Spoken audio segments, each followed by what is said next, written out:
नमस्कार। सुबह की खबरों में स्वागत है आपका। वो खबरें जो आपको सुबह ही जान लेनी चाहिए, बताते हैं आपको सिर्फ यहाँ। कोरोना का देश में कोहराम हर दिन बना रहा नया रिकॉर्ड। आईपीएल में पंजाब ने राजस्थान को धोया, 55 लाख में किन्नर को मरवाया। ममता पर चुनाव आयोग ने लगाया बैन, तो अब उठाने जा रही हैं ये कदम। और कोरोना के तांडव के बाद घर लौटने को मजबूर मजदूर। कोरोना वायरस महामारी का प्रकोप थमता नजर नहीं आ रहा। पिछले 24 घंटों में देश में कोरोना वायरस के 1,68,000 से ज्यादा नए मामले रिकॉर्ड किए गए और 904 मरीजों की मौत हो गई। देश में कुल एक्टिव मरीजों की संख्या 12 लाख के पार पहुंच गई है और मरने वालों की संख्या 1,70,000 के पार। तो वहीं देश में अब कुल मामले बढ़कर 1,35,27,717 पर पहुंच गई है। देश में बढ़ते कोरोना संक्रमण और वैक्सीनेशन पर चर्चा को लेकर प्रधानमंत्री नरेंद्र मोदी और उपराष्ट्रपति वेंकैया नायडू ने 14 अप्रैल को सभी राज्यों के उपराज्यपालों और राज्यपालों की बैठक बुलाई है। उधर कांग्रेस अध्यक्ष सोनिया गांधी ने कांग्रेस शासित मुख्यमंत्रियों संग बैठक के बाद पीएम मोदी को पत्र लिखा है। उन्होंने पीएम मोदी से 3 मांग की है। पहला, जिन राज्यों में 3 से 5 दिन में कोरोना वैक्सीन का स्टॉक खत्म होने वाला है, वहां जल्द से जल्द वैक्सीन की सप्लाई की जाए। कोविड संबंधित इंफ्रास्ट्रक्चर को जीएसटी फ्री किया जाए और कोरोना से प्रभावित गरीबों के खाते में 6,000 रुपए ट्रांसफर किए जाएं। साथ ही प्रवासियों को उनके घर जाने के लिए साधन की व्यवस्था की जाए। वैक्सीनेशन के 87वें दिन और टीका उत्सव के दूसरे दिन शाम 8 बजे तक 37 लाख से ज्यादा लोगों को वैक्सीन लगाई गई। अब तक देश में वैक्सीन की 10 करोड़ से ज्यादा डोजेस दी जा चुकी हैं। उधर केरल के मुख्यमंत्री पिनराई विजयन ने केंद्रीय स्वास्थ्य मंत्री डॉक्टर हर्षवर्धन को पत्र लिखकर वैक्सीन की 50 लाख डोजेज केरल वासियों के लिए मांगी है।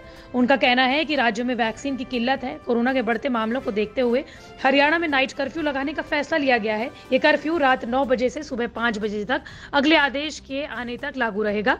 उधर मध्य प्रदेश की राजधानी भोपाल में 19 अप्रैल तक नाइट कर्फ्यू लगाया गया है, जहां रात 9 बजे से लेकर सुबह 9 बजे तक पाबंदियां रहेंगी, यानी 12 घंटे पाबंदियों का सामना लोगों को करना पड़ेगा। संजू सैमसन के करियर के तीसरे और इंडियन प्रीमियर लीग यानी कि आईपीएल 2021 के पहले शतक के बावजूद राजस्थान रॉयल्स को बड़े स्कोर वाले रोमांचक मैच में पंजाब किंग्स के हाथों 4 रनों से हार का सामना करना पड़ा। पंजाब किंग्स ने कप्तान केएल राहुल के 50 गेंदों में 5 छक्के और 7 चौकों की मदद से 91 रन और दीपक हुडा ने 28 गेंदों में 64 रन यानी कि 6 छक्के और 4 चौके के साथ उनकी तीसरे विकेट के लिए 105 रनों की तेज तर्रार साझेदारी की बदौलत 6 विकेट पर 221 रन बना दिए। राहुल ने क्रिस गेल के साथ भी दूसरे विकेट के लिए 67 रनों की साझेदारी की। राहुल और हुडा की पारियों की बदौलत पंजाब की टीम अंतिम 8 ओवरों में 111 रन जोड़ने में सफल रही। इसके जवाब में राजस्थान रॉयल्स की टीम आईपीएल कप्तानी पदार्पण में शतक बनाने वाली पहले बल्लेबाज बने संजू सैमसन के ताबड़तोड़ शतक के बावजूद 7 विकेट पर 217 रन ही बना सकी। सैमसन के अलावा रॉयल्स का कोई भी बल्लेबाज 30 रन के आंकड़े को भी पार नहीं कर पाया। अर्शदीप सिंह सबसे सफल गेंदबाज रहे, जिन्होंने 35 रन देकर 3 विकेट चटका लिए।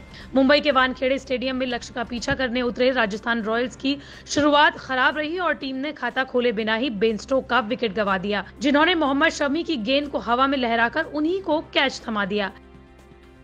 दिल्ली पुलिस की स्पेशल सेल ने इनामी कॉन्ट्रैक्ट किलर को गिरफ्तार कर नॉर्थ ईस्ट दिल्ली में हुए किन्नर एकता जोशी की हत्या का खुलासा किया। वर्चस्व की लड़ाई को लेकर हुई इस हत्या के लिए 55 लाख की सुपारी दी गई। इसी बीच कई चौंकाने वाले खुलासे भी हुए, जिसमें पता चला है कि करोड़ों की कोठी कैसे बनाई गई। दरअसल दिल्ली में पिछले साल यानी कि 2020 में किन्नर एकता जोशी की हत्या कर दी गई। एकता किन्नरों के गुरु की उत्तराधिकारी मानी जा रही थी, लेकिन उसे पहले ही उनकी हत्या कर दी गई। पुलिस ने इस मामले में 2 कॉन्ट्रैक्ट किलर्स को गिरफ्तार किया है। पुलिस ने बताया कि किन्नरों के एक गुट ने दूसरे गुट की किन्नर की हत्या की साजिश रची थी। दिल्ली में कम से कम 10 करोड़ की कोठी में किन्नर एकता जोशी रहती थी, जिसकी गोली मारकर हत्या कर दी गई थी। इस कोठी में तमिलनाडु, केरल, उत्तर प्रदेश समेत कई राज्यों के किन्नरों का बसेरा है। फिलहाल किन्नरों की गुरु अनीता जोशी इस कोठी की मालकिन है, जबकि मृतक एकता जोशी आने वाले दिनों में किन्नरों की गुरु बनने वाली थी। किस गली में किस इलाके में किन्नरों का कौन सा गुट जाएगा, ये अनीता और एकता ही तय करती थी। वारदात के दिन कार जिसमें पीछे अनीता और एकता लिखा हुआ था, इसी में सवार होकर एकता और अनीता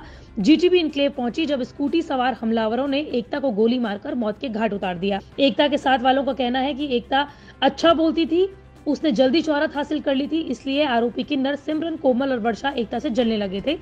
जिसकी वजह से उन्होंने 55 लाख की सुपारी देकर उसे मरवा दिया। एकता को किन्नरों के पंच का दर्जा भी मिल गया था, इसलिए दूसरे गुट और ज्यादा जलने लगे थे। एकता की गुरु भाई किन्नर संजना ने बताया कि एकता का रसूख बढ़ गया था, उसका नाम बढ़ रहा था, उसे दूसरे किन्नर जल रहे थे और इस वजह से उन्होंने उसे सुपारी देकर मरवा दिया। आपको बता दें कि इस पूरे हत्याकांड में पुलिस ने आरोपियों को गिरफ्तार कर लिया है, जिसमें बताया गया है कि हत्याकांड को 7 लोगों ने अंजाम दिया था।